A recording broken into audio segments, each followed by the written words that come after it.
What's up, guys? Matt Briers here from TRITAC Martial Arts, and last week I had a very special opportunity to work with my instructor from Kobukai Jujitsu, Shion Ruff St. Lair.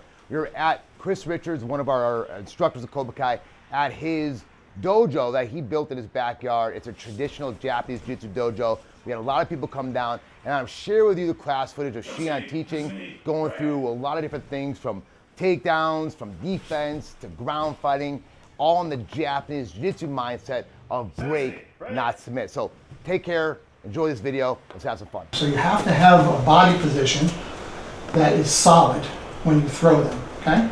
As you get better, that can change. But at the beginning, it should be solid. So when you step in for your osotogari, and you're stepping like this, right? This basic position in karate is called senkutsudachi, which is a leaning forward stance. When my leg comes through his leg, you want to try to get it back there as close as you can to where it started. The reason why is this front leg is a shock absorber. Right? When you throw that person, their body starts falling and they don't want to let go. I don't just have to have my face pulled into the ground. I get to absorb it into my leg as they fall. Okay? So I'm going to step in, and when I throw, I'm going to come back like that. So that's how we're going to start. We may morph that a little bit as we move through the night, but we're just going to do that with our partners. The grip we're going to use, we're just going to have regular randori grip. And the one that we're going to do tonight is what I call like if you're driving a big rig truck, right? You've got that giant steering wheel that's kind of on a post, right? You go like that. So when I step in, I'm going to be driving them like a big steering wheel. And then I drive my foot all the way back and falls. Let go with this hand, of course, so I don't get pulled. Step in, drive.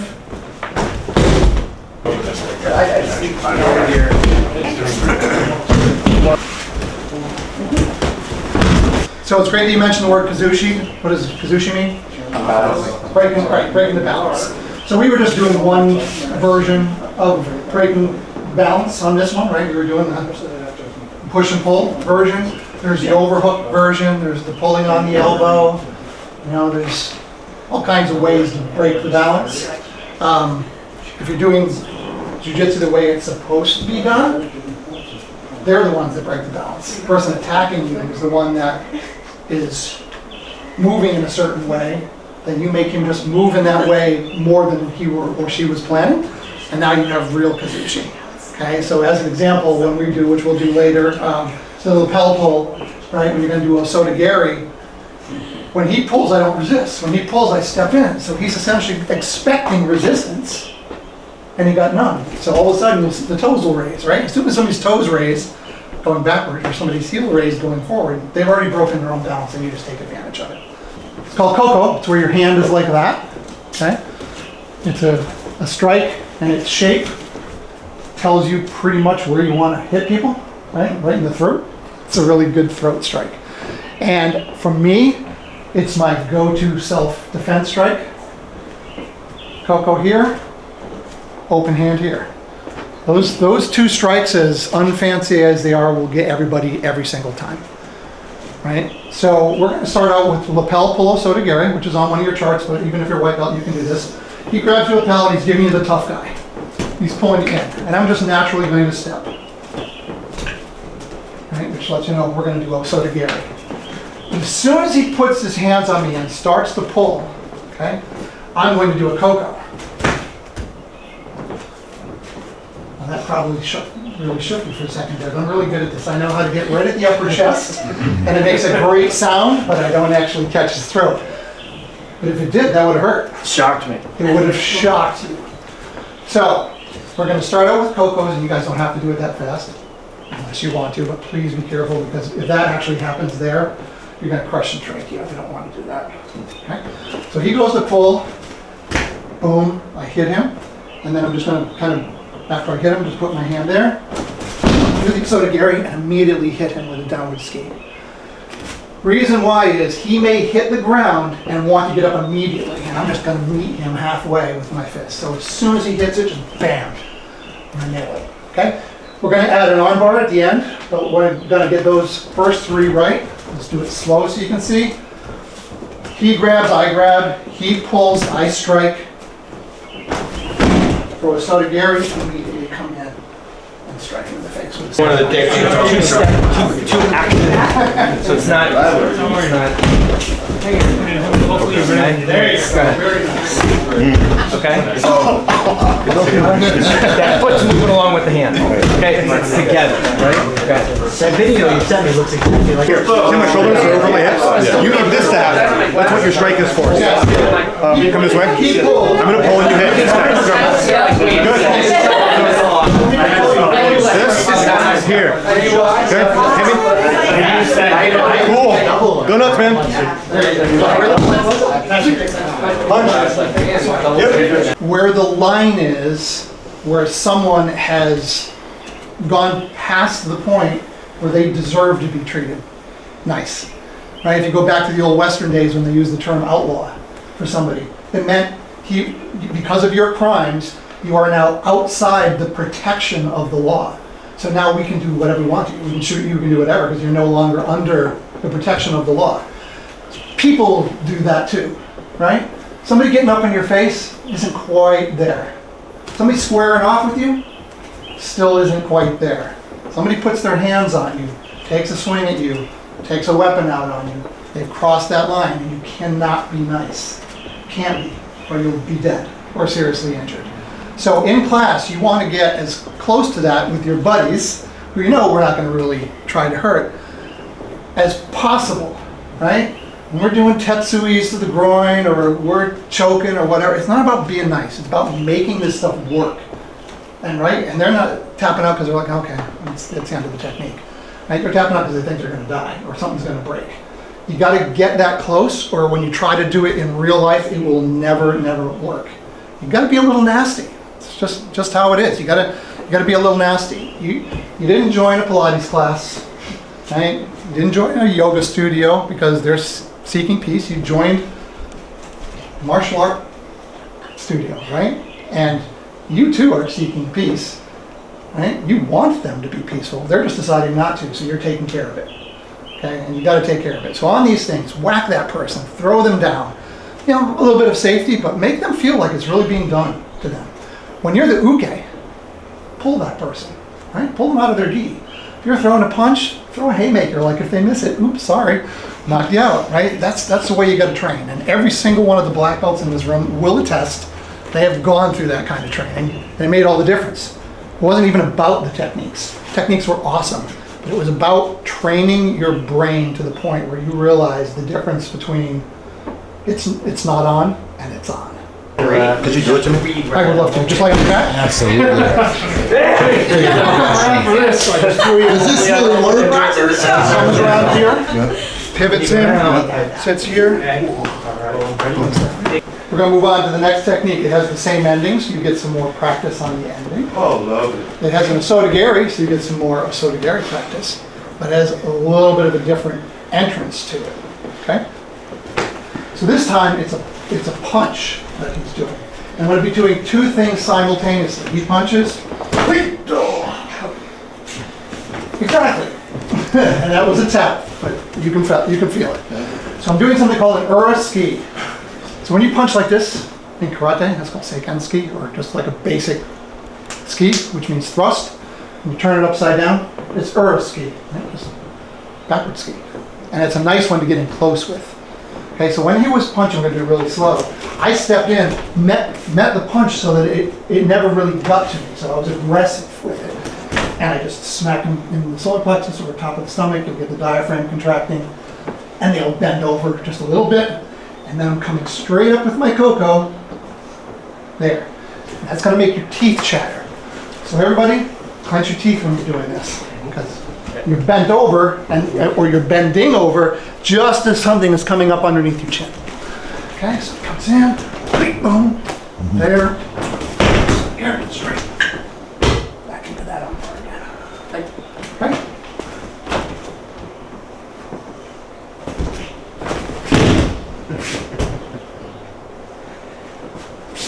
I don't know. Now I'm going to do something that's it's just called wing, it's just maki, right? I'm not even turning it to a maki jujitsu maki. So it's for when you're doing this, and for some reason he's Arnold Schwarzenegger or this guy's dad, he's super strong, that arm starts coming back. And I'm just gonna wrap it right here and fold that wrist back and push down on his head. Okay. Gonna be super slow. Up here, the arm starts bending. My left arm comes into the crook of his arm. This starts rotating over the top of his hand, folds his hand underneath. I grab my own arm. I'm gonna take the slack out. I can't break his wrist if he's significantly stronger than me. I can do it with a body position, but I can't just do it with my muscles. So I take out the slack, and then I start to push his head down with my knee as I sit up straight. Okay? And that will break it no matter how strong they are, okay? Because I didn't use strength on that one. So you're gonna do your whole technique, you're gonna come down, you're gonna do this, he'll tap, then you're gonna let him bend it, and you're gonna come in for the Maki Juji, boom, I mean the Maki Juji, Maki and break his That's wrist. some wrist lock and some of the good shit there. Yeah. Here, Push your knee down. flex it under. Here's my word of advice on chokes. When you get good at a choke, the person doesn't tap out. When you're not good at a choke, they will tap out. Okay, because that means they're feeling it. They're feeling their neck get crushed. They're feeling their trachea go in. You're gonna get that tap. When you're just shutting off those arteries on the side of their neck, every time I've been knocked unconscious by a choke, the last thing I remember thinking was, that's not that tight. And then they're waking me up.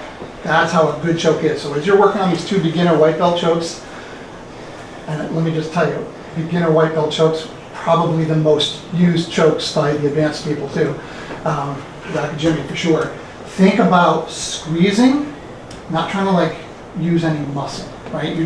You're here and you're just trying to bring your elbows together and just shut this off on the side of their neck. What happens with most people is they lose patience. Like, how come they didn't tap out? It's not a tap out technique. Yeah, it can be used for a tap out technique, right? In a competition or something. It's not a tap out technique. It's I was fighting a person, now they're unconscious, and I don't have to fight them anymore, right? So it can take 7, 8, 9 seconds before somebody goes out. So you can expect them to fight that long. That does not mean your choke is bad, right? You just gotta be patient. If you get choked and you start doing it tonight, even as a white belt in the right way you will know it's happening the right way is it doesn't hurt that much, and then all of a sudden you get like this aura, this dark aura that starts encroaching in, right? It's like this little tunnel vision coming, right? And then you can tap. Then you can tap. But that lets you know they're shutting off the blood.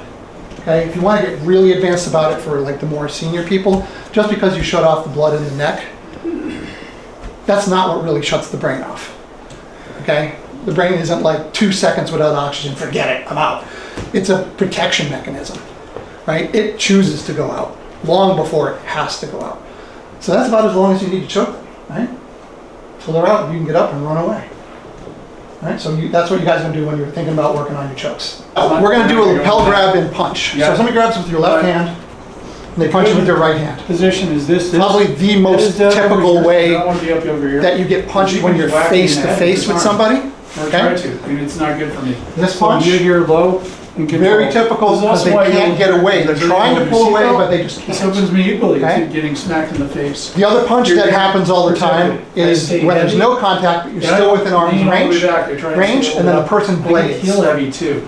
Once they blade, You're newer. I haven't met you yet. they're gonna hit I've never you. do this. so that's the signal, Getting my right? ankles broken. And that's the signal to I've seen it what? happen with all sorts of people. You don't want to have To it happen escalate. to you. So we're here. For me Go, personally, go. Yep. You are not, when they blade, you're not like, to get as block deep that as bitch, possible. right? Like, no, the second he blades, just go. Gigantic Right? Just person, take you got shorter them arms. down, whatever you need. Shoot your shoulder.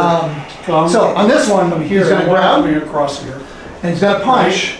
So I am going to block, but I'm also going gonna give him our little friend Wait right Coco now. once again. That allows me to keep Right, so setting he's here. Notice how I just don't have to push or anything like that. So I had a gigantic training program coming up. He's 300 pounds. So if you happen to be super Bigger than tall, Alex over you can there. do it over his arm. So If they happen to be shorter than you, most of the time that they're allows not. me to get They're your size or good. bigger, so you're We're gonna come start under. off with here. So you answer Here. the phone. This arm now turns into Keiza Darkness or Nagi. trick. It just drops, No trick. comes through, So bends him practice, over, right? steps across. Shoot heavy. Make your arms as hard as possible. Come up. and come out, right? I know he's good at See this these time? things. Appreciate it. That's a punch and hit. Boom. Alex, because he's a good Same tester if time. I'm fucking up Just enough. drop under the arm, walk right in It's the on same thing. and Here, come over, he's got traps the size step of across fucking this Long Island. space, So I'm gonna come, throw, strike. and look, he doesn't come all the way over. So I may have to reposition and get him. When this arm comes Next underneath, you sideways. got my feet, Readjust okay? now. I've done the strike. Relax your arm. When this comes underneath, Now, it is going to not stop moving. It's going to come underneath and just do this. Good. Right through them. Okay, so it's not like I put my arm here and then set my hips to see how far my arm would be behind me. You couldn't possibly do it. After I've hit him here, pull and shoot. I'm going to get him 90% thrown and then just step across. Okay, but that arm continues all the way over. Don't grab onto him, just right through. Pull. Same thing. This, I'm just making it small. And I'm doing this. Where's the power coming from? As opposed to, Striking or you choking? So here's what you do. I can't do that, so Do it. the momentum's already there by the time I do. On Harai Go Goshi, shake the waist.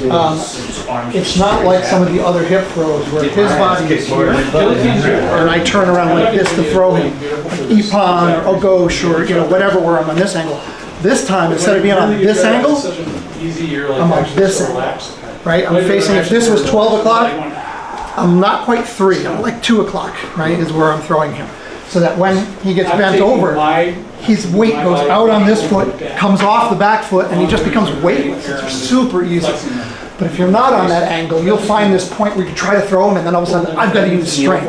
If you get it right, he'll just go over like you're doing nothing. Oh, there you go. There's a couple different ways people attack you with a knife when you're not like a combat soldier or that kind of thing, right? The one that you absolutely cannot defend is the one you don't know about, okay? And that is a very effective one. When you think of anybody that's going to attack you, they want the most advantage possible, right? They don't want to face off with you. Drunk people will do that a lot of times, right? They don't want to face off with you. If they want to stab you, it's definitely one of those. Walking around and off they go, and that's it, right? You get shanked. If somebody brings a knife out like this, they're probably scared. They need a weapon.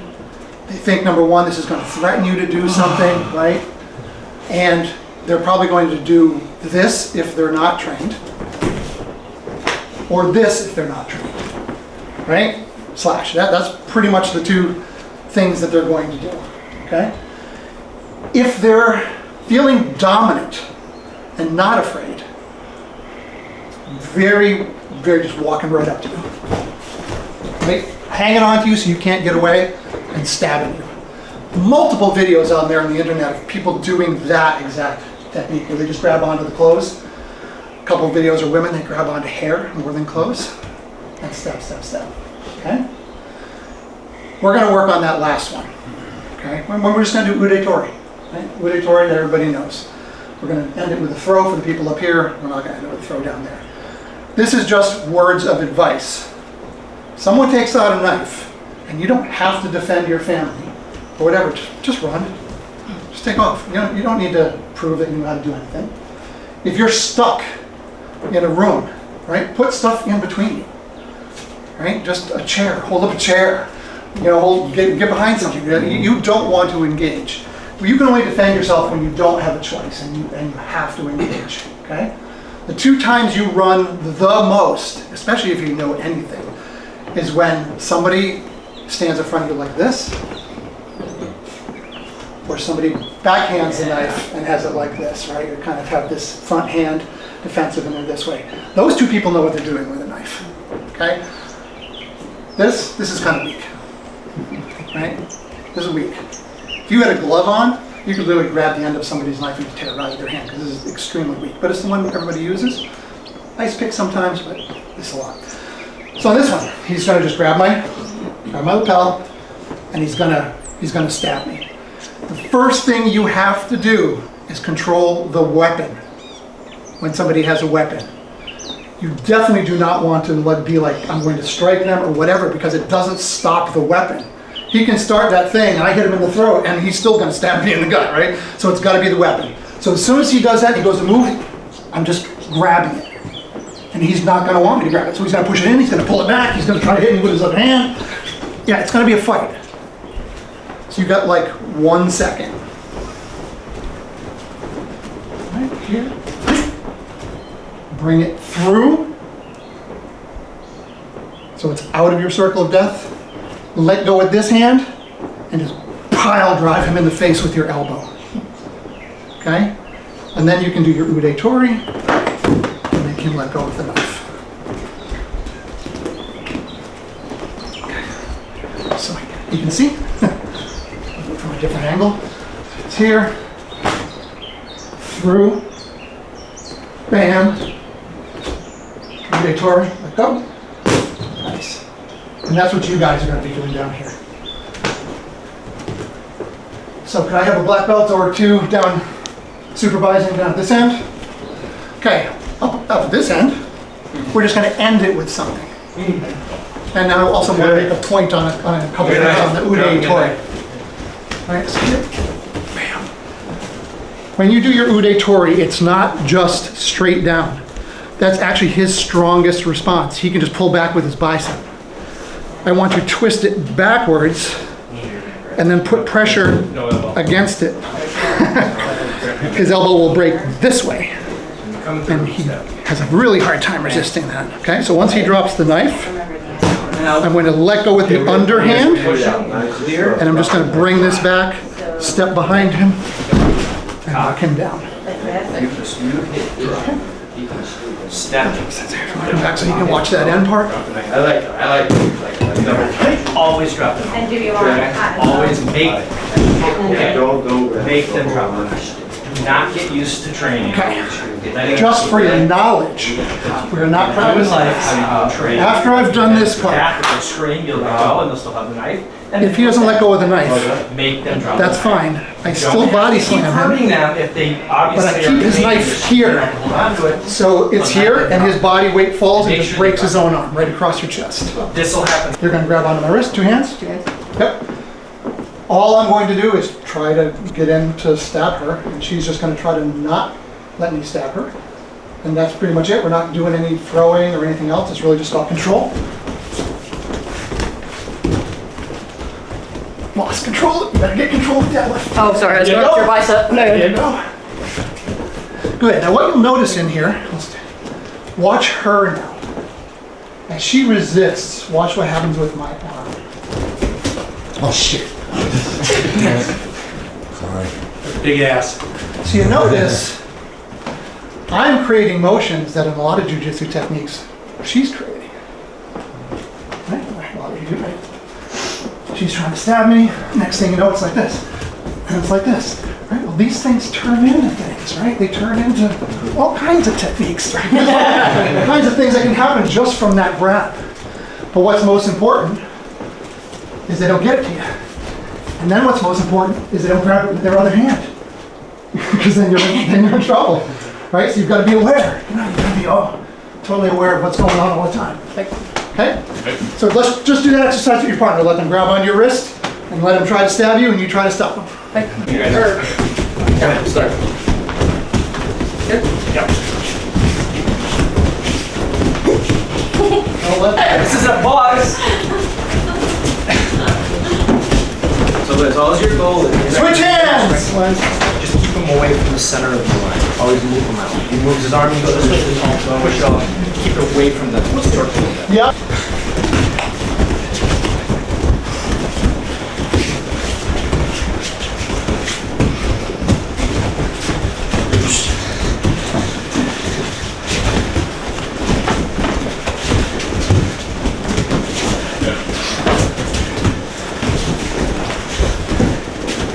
Switch hands! Quick, quick, quick, quick, quick! There you go, it's life or death. Let it work up.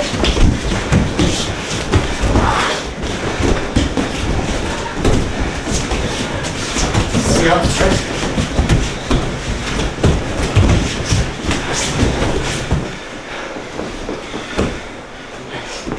I have. Unless you're brand new. You right?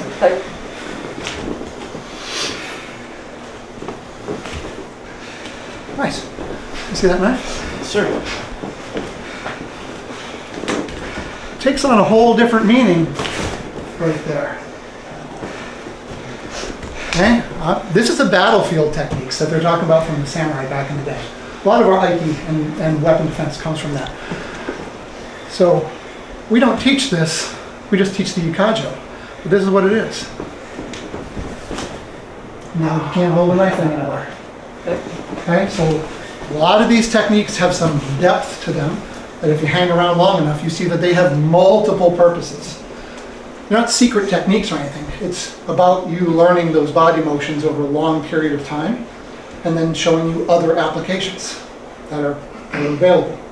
The secret to having some kind of structured teaching, whether or not it's a chart or however you do it, is that it leads people down a path.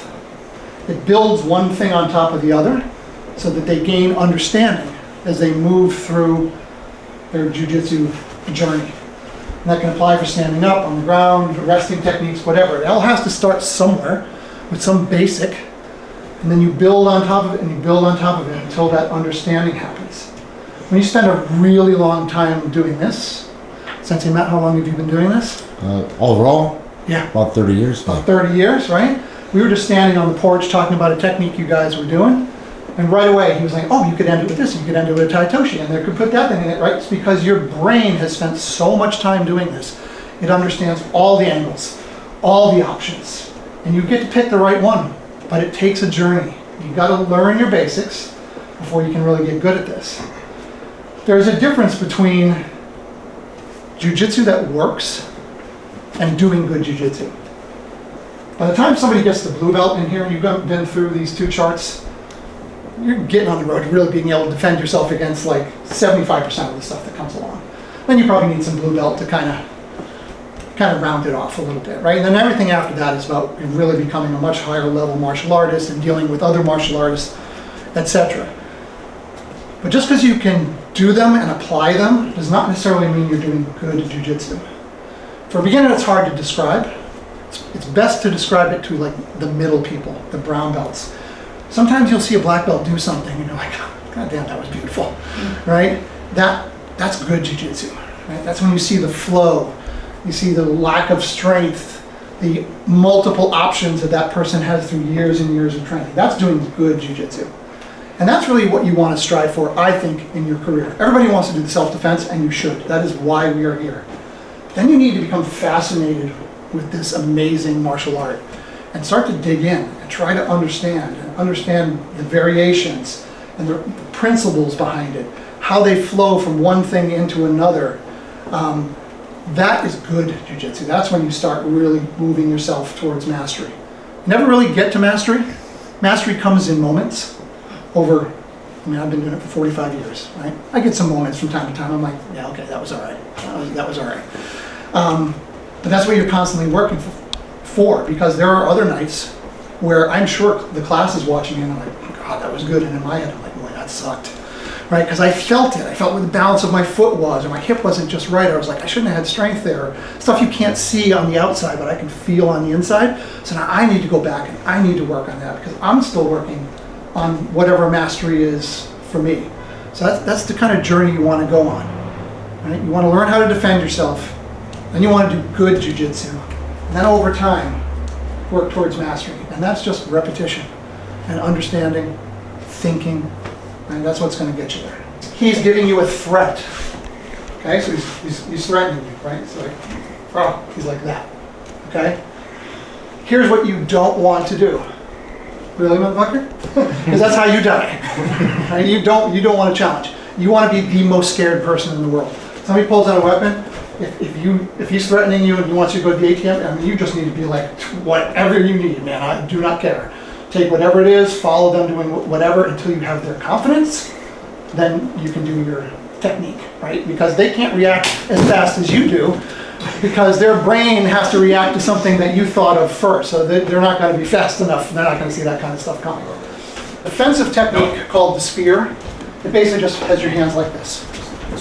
Okay?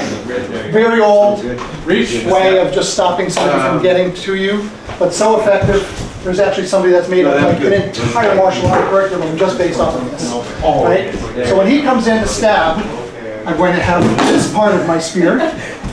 Normally I'm stopping a punch, right? So just pretend it's a punch. You know, normally I'm like this. And now I'm getting stabbed. So I have a high hand and a low hand, right? So I'm like this. You do that, you whack it away, he pulls it back in section. So This is stopping his body. This is moving his arm. Then I'm going to come around. I'm going to take him to the ground. I'm just going to circle. I'm going to explain until that knife is gone. I would step over the top of his head if you have to reach for that. Okay. Just don't lose those edges. Slowly so you can see it.